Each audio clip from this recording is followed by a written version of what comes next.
Hi, everybody. We're really fortunate today to have Suzanna Hermans with us. She's co-owner of Oblong Books, and I asked her to join us so that we could talk a little bit about independent bookstores and what it really is like to run an independent bookstore. And I think, Suzanna, I'll just let you talk a little bit first about Oblong, how long it's been around, a while, right? And where it's located, and also maybe a little bit about what the vibe of the store is, because every independent bookstore kind of has its own thing going, right? Absolutely. Yeah. So first of all, thank you so much for having me. It's great to be here. Our stores are in the Hudson Valley in New York State. We're about 100 miles north of New York City. We have a store. Our original location is Millerton, and then our second location is in Rhinebeck. And as far as the vibe, I mean, we're a true like general community bookstore, so we really have a little bit of everything. Though I would say that we specialize a little bit, I would say, in children's books because we love them so much. And we also have a pretty extensive cooking section.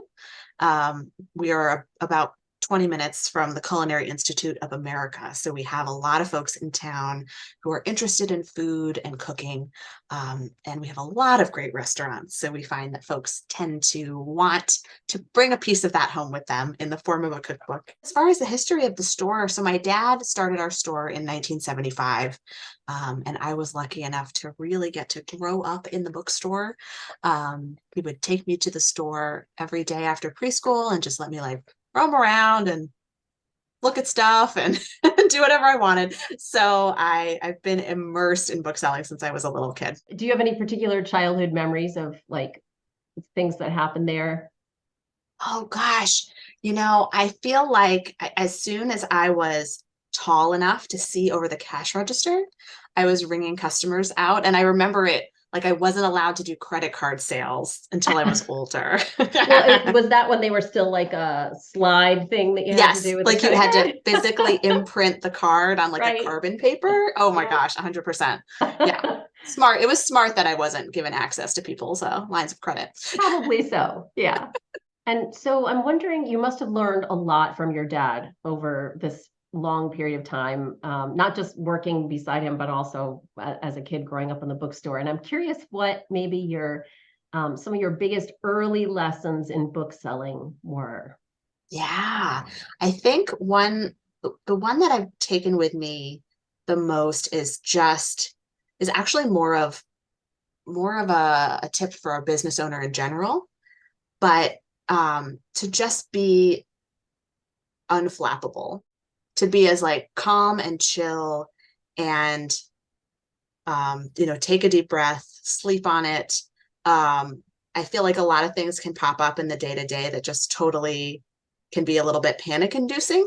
Um, and he has modeled for me so well a calm attitude about dealing with what's a crisis and what only feels like a crisis but isn't one, and learning to differentiate between those two things and just to be a cool and collected employer and business owner has been a big piece of it.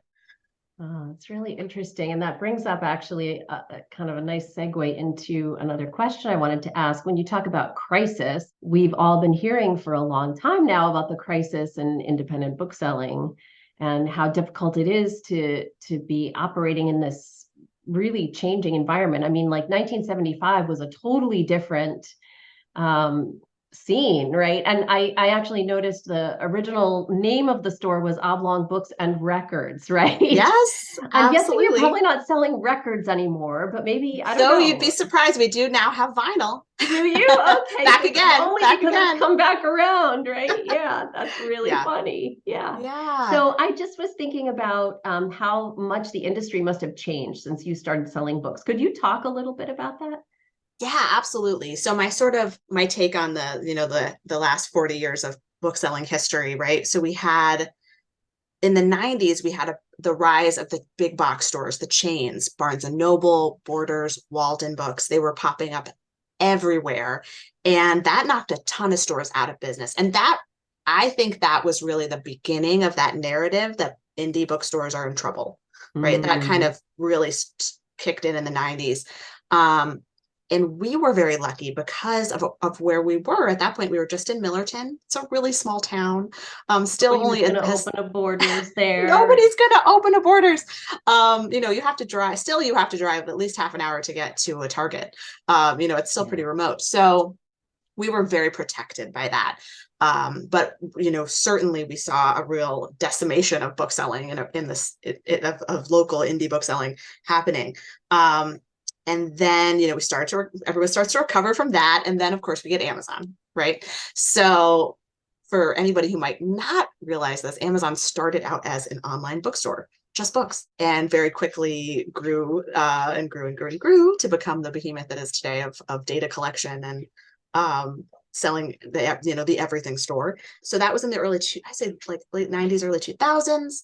And that to this day is by far our number one competitor. And I think that's the case for many small retailers, regardless of what you're selling. You can't compete on price with a company that does not have to make money, which is just insane to me. But so we don't try. Yeah, I we heard compete in a other ways. story one time that Amazon started with books as a loss leader. Like, Yes. They were selling the cheapest books because they weren't trying to make money. They were just trying to get people in the habit of going to Amazon to buy stuff to have it shipped to their house. Is that the narrative? Absolutely. Yes. Yeah. It was essentially, they didn't really care what they were selling. They happened to pick books, sold them and lost money on every sale, and collected data, started to collect all that data on customer behavior and what you're interested in buying. And then, now they're selling this. Now they're selling this. Oh, well, let me order from Amazon because that's easy. It's easy and I know how to use it. Yeah, exactly. So that was, early 2000s. And then we sort of weathered that storm. We've hung in there. And then ebooks. There was a panic about ebooks and how we were all scared that paper books were going to go away. But what we actually found happened was that a certain percentage of readers converted to reading digitally, and it kind of plateaued. It didn't keep going up. And it hasn't gone further up. So that turned out not to be the doomsday scenario that we thought it might be. I think I read digitally a lot. I read a lot of advanced copies that publishers send me on my iPad. So I have no shade against anyone who reads that's totally fine. It's nice that both are available. Right. And the fact of the matter is that a paper book works really well, right? You don't have to charge it. You can share it with your friend. You physically own it. It's not like a file that can be disappeared from your library. And that's like pretty great. And and they really are a pretty good deal. Like if you think about the amount of time you spend with a book, and like how much you pay for it, like the per hour versus a movie, for example, right? It's actually like it is a really good deal. So we sort of weathered that storm, and now honestly what we're seeing is a real resurgence of indie bookstores. The chains are having trouble. Of course, Borders closed a few years ago. Barnes & Noble is realizing that their business model maybe doesn't make a whole lot of sense. It's extremely expensive to stock and staff a store of that size. Most of their stores are, many, many, many thousands of square feet. And that's expensive to run. And you don't have to have that many books in stock. So I think they're sort of figuring out what they're doing. I hope they're on the right track because as an ecosystem of publishing and book selling, we absolutely need Barnes & Noble to stay in business and to stay healthy. So we sort of went from 30 years ago they were our enemy, and now they're like, no, we need each other, right? We are truly an ecosystem. So tell me a little bit more about that. Like when you say you're an ecosystem, like what's the role they're playing and what's the role you're playing, and how is there a symbiotic relationship there? Absolutely. So if you think about places where physical books are sold in person, right? You've got your indie bookstores, you've got your chain bookstores, you have your big box stores, your Targets, your Walmart, Costco, and gift stores. Some stores that sell gift items also have some selection of books. Anytime a critical number of storefronts close, those sales will never be made up anywhere else. So it's not as if the people who can't go to Barnes and Noble are going to show up at Oblong, in other words. Exactly. Maybe a few, but those sales will just be lost. And the publishing the publishing world, of which I am not an expert in, but they are having a difficult time financially. So they need all of us stores to be very healthy and to sell as many books as possible. I was kind of wondering, thinking about that, how the ecosystem has changed. I mean, we do still have Barnes and Noble, but I was almost wondering if the term independent bookstore is becoming like a misnomer. It seemed to make sense when there were a lot of big box stores, like you said, but when we talk about bookstores, we're usually talking now about independent bookstores, right? Which is a nice change, isn't it? I know, it really is. It's Yeah, true. yeah. I think it is a good term because it really does drive home the fact that we are not owned by a corporate entity. We are, speaking generally, of course, there are probably some bookstores out there to whom this doesn't apply, but we're owned by the owners live in the community and understand their customers, and employ local people.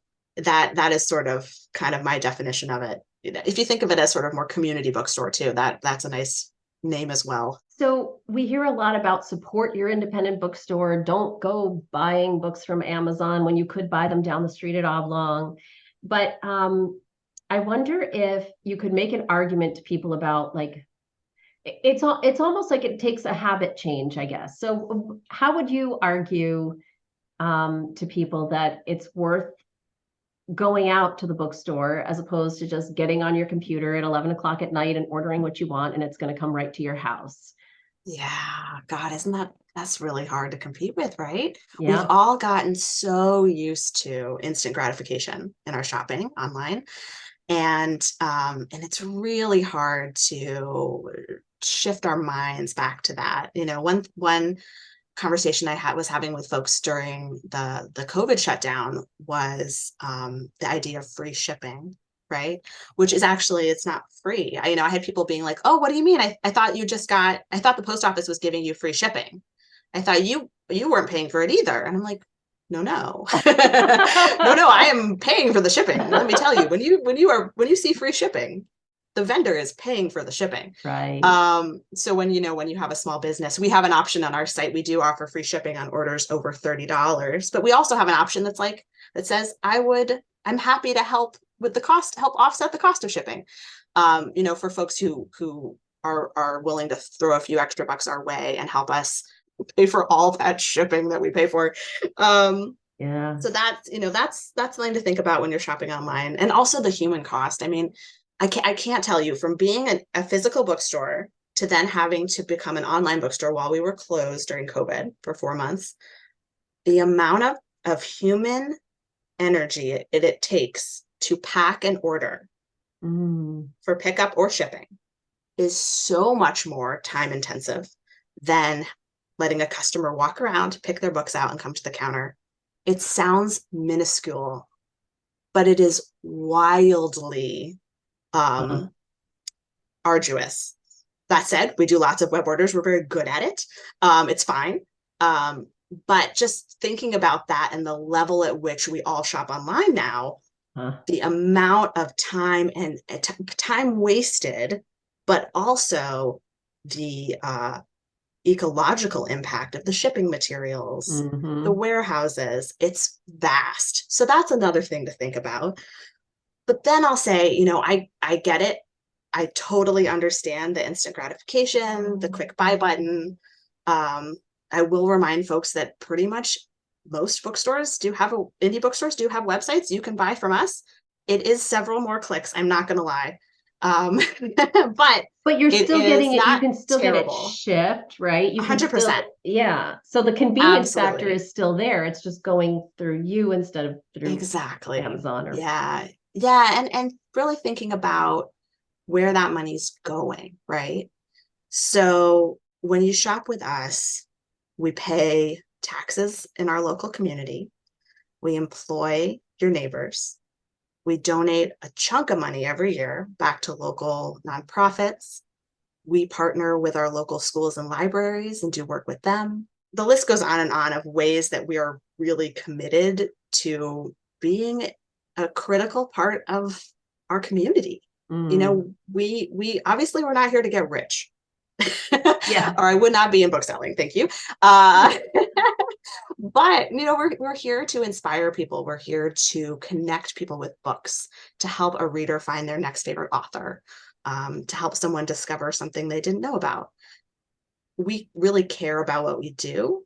And when you shop at Amazon, you're interfacing with a company that doesn't care if you're alive or dead, um, and doesn't need your money and doesn't pay their workers well enough. So if you're able to shift even a percentage of your book buying to your local independent bookstore, um, it will be so appreciated by that store. I kid you not. So are you working with Bookshop? Yeah, so Bookshop is like a really sleek, sexy um, book buying website. They're great. And they can scratch that itch if you really need like that instant one-click buying. They're a great way to do it. So they're an independently owned company, but they filter their profits back, a portion of their profits back to indie bookstores. So a bookstore can either be a full affiliate, and basically Bookshop is their website, or what we do, because we already have a great website, we have a good one, and we do a ton of business through it. We don't want to stop doing that, right? But we have an affiliate connection with Bookshop where when you at checkout, you get to pick which bookstore you want to get a piece of that money. So we are on that list, so you can throw a couple cents our way, and we always very much appreciate that. So you're not fulfilling the orders when that happens, when No, that second option happens. all of Bookshop's orders are fulfilled through the Ingram Yeah, warehouse, which is the big book wholesaler web warehouse. So no bookseller has to touch those orders, which is kind yeah, of nice for that time space continuum issue that I mentioned of how right. much time it takes to pack those orders up. Yeah. So I'm also curious, when you get together with other booksellers, what you talk about, especially the Oh, things you talk yeah. about that you're worried about that maybe the rest of us aren't even thinking about. Like Yeah. what happens in those? Is there some convention for booksellers that you all go to? 100%. There Okay, so absolutely tell us a is. little bit about like give us a peek behind that curtain. I'm really curious about that. Yes. So we have a great national trade organization called the American Booksellers Association. And they have two conferences each year. It's sort of a general conference in the winter, and then in the summer, actually it's next week, I'm going there to Milwaukee. They do a children's specific Ah, okay. conference, which is the children's book selling community is really vibrant. And it's great to have a conference that is specifically for folks who love kids books and sell kids books. But at these conferences, you get to hang out with the best people on the planet, booksellers, which is such a joy. There's people I've known for 15, 20 years that I get to see maybe like once every couple of years. We talk about a lot of stuff. Some of it is title based, what books are coming up that we're excited about. We're always sharing what we're reading. Often we'll have panels that are maybe on a specific topic. I think like genre fiction has become a real bright spot in our stores. Horror and romance and sci-fi fantasy are just blowing out the doors. They're just doing so well. There are still some bookstores that haven't like fully embraced those genres, so there might be a Mm. panel on, okay, I don't have a romance section in my bookstore, but I want to make one. How do I do that? How do I do that and make it work, make the book sell? That kind of thing. But we also talk a lot about employment issues, HR stuff. I think especially the last 5 years, we've really culturally shifted toward, okay, what can we all do to be the best employers we can be? Mm. What can we do to pay our staff better? What can we do to provide some kind of benefits for our team? So we talk a lot about that stuff, which isn't as um, glamorous, but it's really critical to what we do. So I'm always thrilled to get the conference schedule and like mark out where I'm going to go and what I'm going to listen to and learn about, because even all these years in the business, there's still a lot to learn. So I'm curious also what if there's anything that we haven't talked about that you think book lovers might be surprised to learn about what it takes to run a bookstore. Because like really devoted readers, we all have this dream that maybe our dream job would be to own a bookstore. But I'm guessing there are lots of things we don't know. So like, what would we be surprised to learn? Oh my gosh. Well, first of all, you never get to read while you're at work, ever, ever. That Nor only does happens in the really movie any about the bookseller. person who owns a bookstore. Yeah. Yes, absolutely not. Oh, I wish it. I wish it, but that is not when I do my reading. I definitely do it at night before I go to sleep. That is probably the number one thing the number one misconception. It's a lot of managing people. Honestly, that is the most important piece of what I do. But it's also the hardest. Mm, Anytime you're an employer, that's a massive responsibility. You are responsible for the livelihood of this group of people. It's especially after COVID, I think it's been really, really front of my mind. And luckily, we have such an extraordinary group of booksellers at our store. I could not be more grateful for these people. Um, you know, every day is a new challenge in different ways. Like today, one of our stores, the internet was just turning off every 15 minutes. It would just wow. go off and then it would come back and it would go off. It's just like one of these stressful days. And all I could think was like, it's okay. We'll figure this out. And I'm so grateful to be surrounded by a group of people who are not fazed by this, who are like, okay, we'll just deal with this and it'll be fine. Bookselling is an amazing line of work to be in. It's extremely fulfilling getting to work, especially with like our local schools and libraries Mm. and community groups. It's an absolute joy, mixed with business, running a business and paying the bills and paying your staff and paying the rent and all of that stuff, which is never easy, but it must be done. Mm. So yeah, it's a great business to be in, but you have to have a bit of a tough skin. At the end of the day, I just remind myself, Susanna, you're not a doctor. You're not. Nobody's going to die if this book doesn't show up when you said it does. It's going to be Right. fine. It's going to be fine. So Yeah, that's good. I right. just try to keep in perspective. So instead of asking you to recommend books, because I'm going to stick that in the chat and people Sure. can go look at that, I'm curious about your reading habits. So you've already told us you don't read in the store. So I'm curious, like, what are your habits around reading? Is it really just like 10 minutes before you fall asleep at night, or how does it work? Well, I it's more than 10 minutes. I'm You not a stay fast fall awake. asleep person. Okay, that's good. I would say like 30 to 60 minutes Oh, that's pretty I good will then. read at night. But I think audiobooks are such a gift. That has been just extraordinary. I have certain types of books that I do better on audio, like I do nonfiction pretty well, or short fiction. A big long novel, that's not going to work for me. I will lose track of who's Yeah, who. because you can't Um, flip back and forth in the audio. I yeah, find yeah. exactly the same thing. Yeah. But though I have actually really enjoyed listening to romance novels on audio because they're a little shorter usually. There's a not great Amazon alternative for audiobooks. For those who don't know, Audible is owned by Amazon. So if you're looking to shift your buying in that department as well, go to the website libro.fm.